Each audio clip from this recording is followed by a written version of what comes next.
Maiatzaren 17 honetatik aurrera 9 euskal herritar, tartean 3 nafar, Rosika Iriarte, Jose Aldasoro eta Eneko Konpains, entzutegi nazionalean epaituak izanen dira 8/2013 auziaren inguruan. 2010ean haien ekinbide politikoarengatik atxilotuak izan ziren, torturak ere salatu zituzten, tortura bortitzak, 2 urtez espetxeratuak izan ziren, eta horren inguruko epaiketa eginen dute urrengo egunotan 9 eta 12 urte bitarteko espetxe zigor eskaerak egin dituzte haien aurka. 3 nafar horien artean 2 gure artean dauzkagu, Rosika Iriarte, Ariaz bestaldean. Egunon, Rosika? Hau, pakaixo egunon. Eta gainera zorionak ama izan berritan. Bai, ala da, bai. Duela 11 egun. Bueno, neska edo mutile izan da? Neska edo bioneska esango nuke. Gero erabaki ez ala berak, zer nahi duen izatea. Oso ongi. Eta gure artean daukagu Iruñeko Irrintzi dorrean, Eneko Konpains, egunon zuri ere. Kaixo egunon. Beraz, epaiketa egin gabe, baino dagoeneko 2 urte beteak dituzue kartzelan.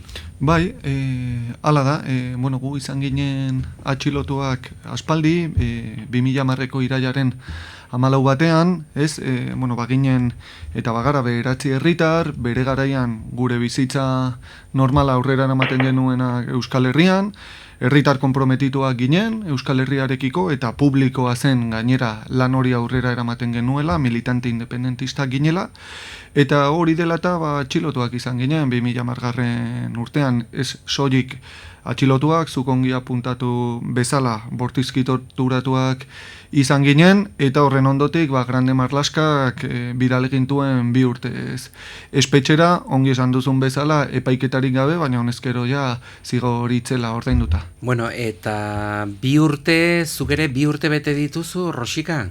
Bai, ala da, bai. Egun berean atxilotu eta Eneko bezala egun berean atera. Nongo kartzelan egon zineten? Nire kasuan Aranjuezen, Madrilego aldean, eta etxetik 600 kilometrora. Eta Rosika?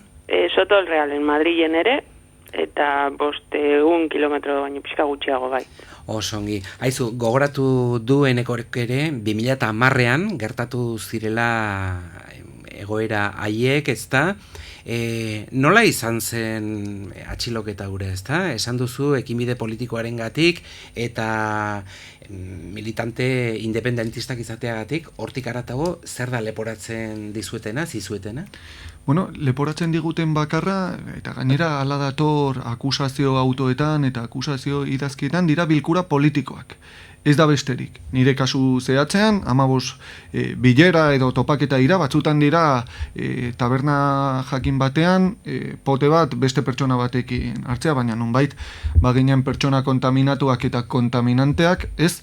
Eta horren ondorioz entzutegi nazionalean bukatu genuen gertakariak. Horiek dira, gero egia da, fiskaltzak, akusazioek, guardia zibilak, novela poliziako bat idatzi egiten dutela gertakari horiek nolabait prostituitu eta itxura aldatzeko salduz, hori guztia terrorismoarekin zerikusia duen estrategia baten araberako lana dela, ez? Ez du esanka ez buru, baina tamalez askori gertatu zaio gure aurretik, eta oraindik horrein hauetan gaude. Beraz, Rosika Iriarte berriz ere gogora datorkiguna da, dena da, eta? Bai, ala da, bai. Zoritzarrez ja hori, sobera ezaguna dugu Euskal Herrian, eta gure operazio poliziala izan zen beste adibide bat, ez? Terrorismoaren etiketapean, baliatuta, Euskal Herritarrak atxilotzeko, torturatzeko eta espetxeratzeko nolabait aitzakia eta badute egiteko eta momentuz jarraitzeko egiten zen indarrean jarraitzen du salbuespen legedia, eta hori da salatzen dugun elementu bat gertatu zena, baina jarraitzen duena jarraitu daitekena, ez? Eta salatzen duzuen bestea da atxilotuak izan eta gero bortizki torturatuak izan zinetela.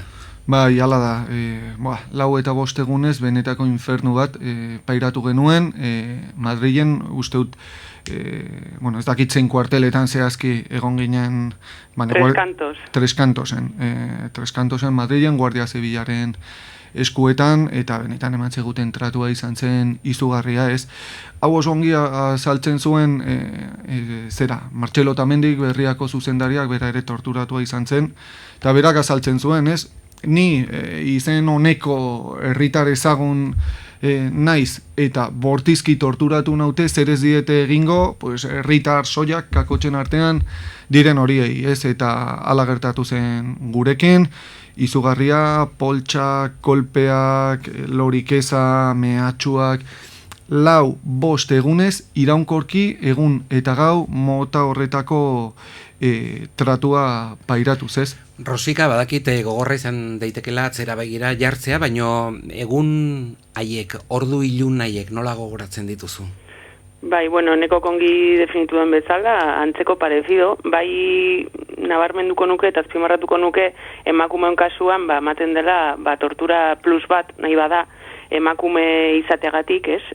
Nolabait aldagai hori izategatik, bueno, pues, tortura sexista eta machista bat ere pairatu izan genuen. Gure kasuan sumarioan 4 emakume gara eta 4 ala zagatu genuen, irainak, aipamen lizunak, ukitzeak, zirriak, bilustaraztea, bortza simulakroak, bortzatzeko etengabeko mehatxuak, eta bueno, simulazio ezberdina zentzorretan, eta ausartzen naiz esatera, soilik gure kasuan, baizik eta oroar tortura eta infernu hori ezagutu dugun emakume gehienok, bueno, elementu hori ere pairatu izan dugula. Eta gerora kartzela etorri zen, eta espetxeratuak izan zineten 2 urtez, epaiketari gabe, orain arte. Eneko? Bai, hori da, begira. Legeak esaten duena da, zuzarela errugabea, sententzia irmo batek kontrakoa esaten ez duen bitartean, ez? Eta hemen ikusi duguna da, entzutzen ere kontrakoa. Zer da gertatzen dena? Normalean, herritar arruntentzat edo, salbuespen bat behar lukena, ez? Behin-behineko espetxe aldia ebaztea, norbaiten aurka, Euskaldunen, Euskal Herritarren kasuan askotan bilakatu da arau, bai? Eta kasu honetan, argi eta garbi ikusi zen, Marlaskak bidali bai kintuen espetxera, inolako bortizkeria ekintzarik leporatzen ez baizitzaigun ere, ez? Eta gainera, esan behar da, legeak argi eta garbi esaten du, behin-behineko espetxealdia ezin dela ezarri zigor aurreratu bezala, bai?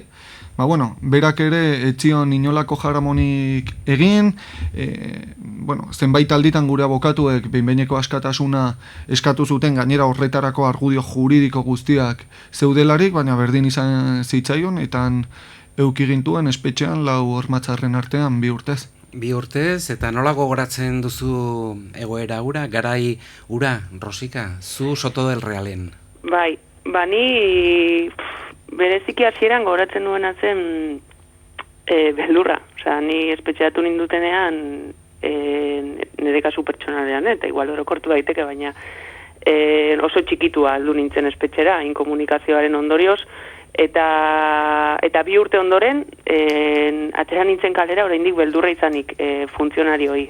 Gogoratzen naiz, edozein konfrontazioa bizitzen genunean, eta hori eguneroko gia da espetxean, konfrontazio asko bizitzen ditugulako, preso politikoak, estatus hori izateagatik, eta ja, baiten, bueno, hango funtzionariontzat, dozin egoera bilakatu daiteke egoera tenso bat, eta ni beldurrarekin bizi izan dituen egoera guzti horiek. Egia da 2 urtean zehar, bueno, joan nintzela gainditzen, ez? Baina ora, burura etortzen zaidan lehenengo gauza, igual bada askotan izua funtzionariokiko. Gero preso kidekiko eta preso arruntekiko, bueno, esperientziak ere oso politak eta laiak inkluso, baina bueno, beldurra izan da elementu nagusi bat eta oinarritzen dena inkomunikazioan, nabarmen. Eneko, Aranjuezen egoera, barrura begira, nolakoa zen 2 urte horiek Ez bairi gabe, gogorra da ez, zure burua lau hormatzarren artean ikusten duzunean, areta gehiago ez dakizunean egoera horrek noiz izango duen bukaera, ez? Baina igual pixka bat kontrapuntua jartzearren Rosikari, esango dut gogortasunaren barruan ere oso gauza politak gertatzen direla, ez? Guan baginen ni ara heldu nintzenean 17 euskal herritar, geunden Aranjuezen, 17 euskal preso, egia da moduloka binaka banandurik, baina itzela da ikustea etxetik hain urrun egonik nola estutzen diren harremanak, sortzen den elkarrekiko elkartasuna eta aurrera egiteko naia, ez? Guan ez ginen minutu bakar batean ere makurturik egon, beti tente, beti tinko eta beti duin. Bai, eta hala bizi izan genuen espetxealdia. Eta 2012 urtean aske gelditu zineten eta gerora 4 urte pasatu dira eta orain dator epaiketa, bidegabekeria behin eta berriro salatu duzue, kanpaina berezi bat ere azken asteotan, azken hilabeteotan jarri duzue martxan, eta ez nola nahiko izenarekin, ezta? Basque Lives Matter. Zer esan nahi duzue honekin? Izen handia jarri diogu, bai, ingelerazkoa, baina badauka bere zentzua, ezta?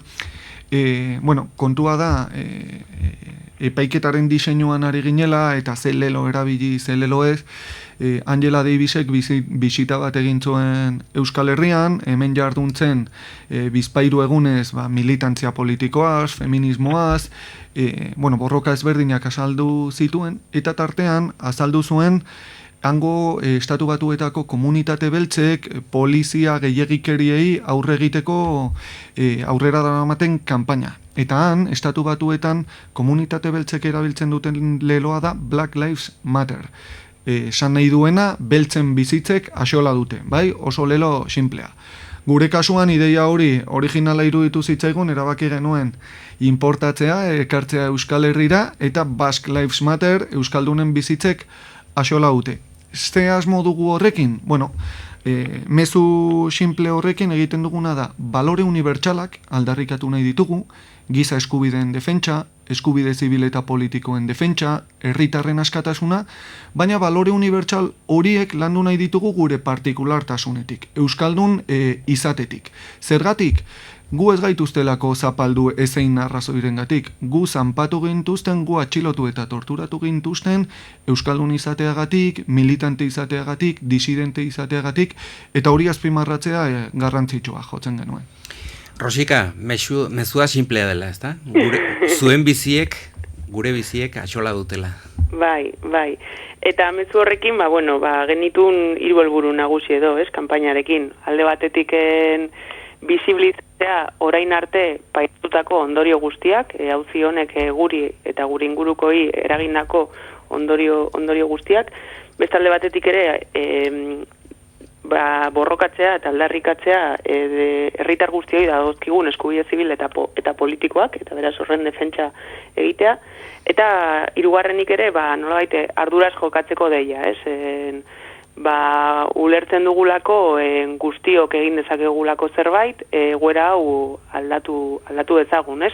Eta beraz, arduraz jokatzeko deia egin nahi dugu zentzorretan. Eneko Konpantzekin eta Rosika Iriartearekin ari gara solasean, datozen asteotan Madrilen entzutegi nazionalean epaituak izanen baitira, beste Euskal Herritar zenbaitekin batera, ekimen andana egin duzuela bai karriketan eta bai instituzioetan, erakundeetan, ezta? Gogoratu dezagun zer egin duzuen azken aste hauetan Eneko eta zer emaitza jaso dituzuen, zer sensazio? Bai, hemen Nafarroan zehazki, erabaki genuen bai ala bai instituzioetara jo behar genuela babes bila, behintzat guri gertatu zaiguna kontatzera, eta ikustera ia gai ginen instituzioetatik konpromiso zehatzak lortzeko, ez?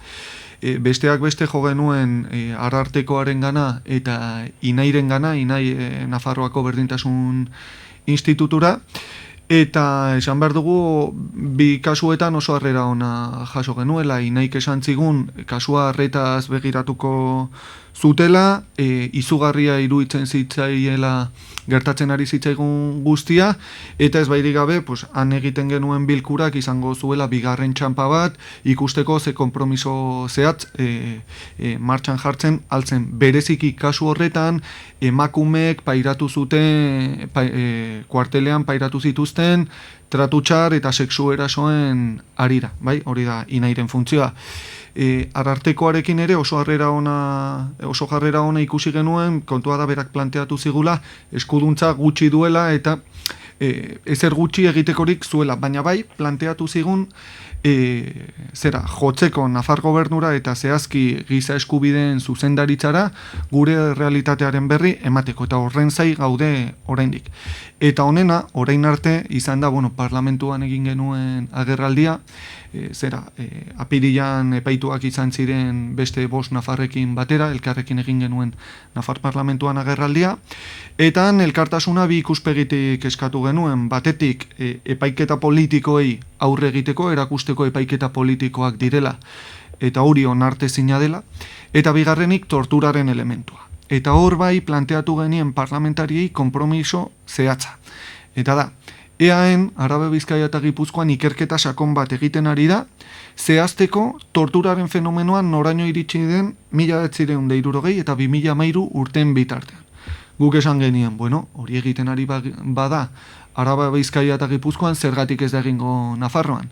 Eta zorionez, ikusi dugu berriki, nola Nafar parlamentuak adierazpen bat onartu duen, Nafar gobernuari eskatuz, ikerketa hori abiatzeko neurriak hartu ditzan. Guretzat bereziki pozgarria izan da, delako kontu bat zehatza eta eskuekin ukitzen duguna, nolabait garaipen txiki bat, eskuratu duguna. Dena den, alderdi politiko guztien artean ez du zuen hitzak eta zuen agerpen horrek ez dakit emaitza berdina izan Rosika, ez da? Zenbaitek entzungor egin dutelako? Bai, hala da. Eta pues tristea da, baina bada haiek hartu zuten posizio politikoa, eta nahiko genuke aldatzea, zen, ez dugu lertzen zer dagoen galtzeko entzutagatik, ezagutzagatik, haien inguruan zenbait nafartarrak pairatzen dugun errealitatea, ez? Eta entzungorre jarraitzen duten bitartean guk alare jarraituko dugu ate guztietara jotzen, eta salatzen gertatu zaiguna haiek bildu nahi arte, ez? Eneko zerbait esan nahi zenuen. Bai, puntualizatu nahi nuen, zineskaitza dela batzuk oraindik entzungor egitea, izan ere kasu zehatz honetan bederatzi herritarroi aplikatu zaigu Istanbuleko protokoloa. Dela, nazioartean dagoen lanabes bat ebazteko torturatu baten testigantza sinesgarria den ala ez. Baina hori ebazteko zientifikoki, bai? Zera da lanabes bat diseinatu dutena, mediku forentxeek, psikologoek, psikiatrek, ez? Eta parametro batzuk ematen ditu hori ebazteko. Gure kasuan, bederatzi kasuetan ebatzi dutena espezialistek da, guztiak, gure testigantza guztiak, sinesgarritasun osoa daukatela. Eta batzuk, errealitate horren aurrean entzungor. Jar gaitezen aurrera begira nahi baduzu, atzera begira egon gara eta egunotako giroa ere jaso dugu, baina aurrera begira zer, ezta? Datozen asteotan maiatzaren amaierakoak eta ekaineko hasierakoak zein da plana, ezta? Entzutegi nazionalean nondik nora ibiliko zarete, egutegia, ordutegiak zein dira? Zenbat astez joan behar duzu esate baterako? Bai, gu printzipioz aurreikusiak daude 3 aste, 3 astetako epaiketa izango da, 11 saio, 3 egun, 4 egun eta 4 egun, 3 asteetan zehar banaturik, eta hipotesi horrekin mugitzen gara, ez? Printzipioz Madrilera jaitsiko gara epaiketa egitera, gaurko akordio baterako aukerak itxiak mantentzen direlako, bereziki hau bete eta dignidadi justiziaren jarrera itxiagatik. Eta hortik aurrera, Madrilen egongo gara, bai epaitegi barruan gure abokatuen laguntzaz gure burua defendatuz, eta aldugun neurrian hori ere aurreratu nahiko nuke, lan politiko bat ere egingo dugu Madrilen, badago elkartasun talde bat, han antolaturik, Libre Madril ekimena, eta beraien eskutik, gaur bertan iragarri dute ongi etorria egingo digutela maiatzaren 18an, okerez banago, han bertan Madrilen, eta planifikaturik ditugu hitzaldiak eta sozializazio ekintzak. Dena dela, zigor eskaera, 9 eta 12 urte bitartekoa da, espetxe zigor... 15 urte. 9 eta 15? Bai, kasu batean 15 urteko eskaera da, delako pertsona bat ugaitzel izanan, zigorturik izan zena aurretik segiko kide izatearen akusaziopean, orduan fiskalak esaten du reinzidentzia dagoela eta bere aurka astakeria oraindik biderkatu egiten. Nola nahi ere, Rosika Iriarte, ekinbide politikoagatik atxilotuak eta epaituak ere izan dira aurretik, antzeko bestelako prozesuak izan dira, eta nahiko modu honean aske gelditu dira gehienak, ez da? Hala uste duzue, ez dakit, zantzu okerragoak ikusten dizkiozue prozesu honi? Hala nahi genuke, ez? Bereziki, baina, bueno, bai publiko egin genuen, atzo bertan, prentxaurrekoan, eta Aznugaleko auzia ere, ebatzi zenean ere, han publiko ateratzen, harremanetan bai fiskaliarekin egon garela, bueno, gure defentsa abokatuak, eta bai, jarrera positibo bat edo, bere aldetik bat zegon, eta ez ordea biktimen aldetik, AVT eta Dignidad y Justizia biktimen elkarteen aldetik. Hala egin zuten publiko, Daniel Portero gainera, arrokeritz esango nuke ere, adierazi zuela, Twitter bidez eta bestelako bitarteko bidez, ez zutela onartuko maiatzako paiketan, hau da, gure paiketan, inolako hitzarmenik egitea, eta gaur-gaurko hori da ezagutzen dugu jarrera eta posizioa haien aldetik, eta beraz, hitzarmen bat ezin dugu aurre ikusi. Eta zer nahiko genuke defendatzen nahi gena, baina berriz, hau bada egoera injusto bat, eman behar ez zena, eta beraz, absoluzioa aldarrikatzen dugu behin eta berriz. Dena den, zuen aldetik akordio batera iristeko prest daudete. Bai, hori onartzeko. Bai, hori aurreratu genuen, ez? Guk emango balitza aukera, ez? Eta modu batez edo bestez, fiskaltzarekin eta akusazioekin akordio batera heltzen gara, zeinaren arabera denak etxera itzultzen garen, bai? Guretzat hori da garrantzitsuena. Bueno, kasu horretan, nik uste akordioa kasu horretan arrazoizkoa dela eta zergatik, ez zaigulako eskapatzen non gauden. Gaude salbuespenezko epaitegi batean, dena Tribunal de Orden Publiko zahar eta frankista horren oinordeko zuzena, hemen gertatu zena zen, kartela aldatu ziotela eta Tribunal de Orden Publiko jartzen zuen tokian Audientzia Nazional jarri zuten, baina epaile berdine jarraitzeko eta bide beretik jarraitzeko euskaldunak zapaltzen, ez? Hortaz, akordiorik balego termino horietan zentzuzkoa, baina bai gustatuko litzaidake azpimarratzea bigarren kontu bat. Zentzuduna izatea, zentzuzkoa izateak ez dakar bere horretan justizia egiten ari denik, bai?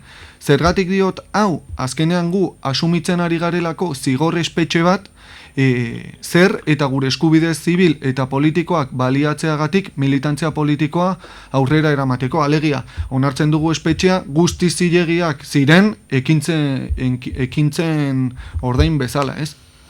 Rosika Iriarte, Jose Aldasoro eta Eneko Konpains Nafarrak eta beste 6 Euskal Herritar epaituko dituztela datozen asteotan entzutegi nazionalean haien ekinbide politikoagatik atxilotuak izan ziren duela 6 urte, 2 urte egin zituzten kartzelan eta 4 urtera aske gelditu eta 4 urtera etorri da orain berriz epaiketa. Ongi joan dadila eta nahi duzuen arte ongi izan. Hala izan dadila eta mila esker.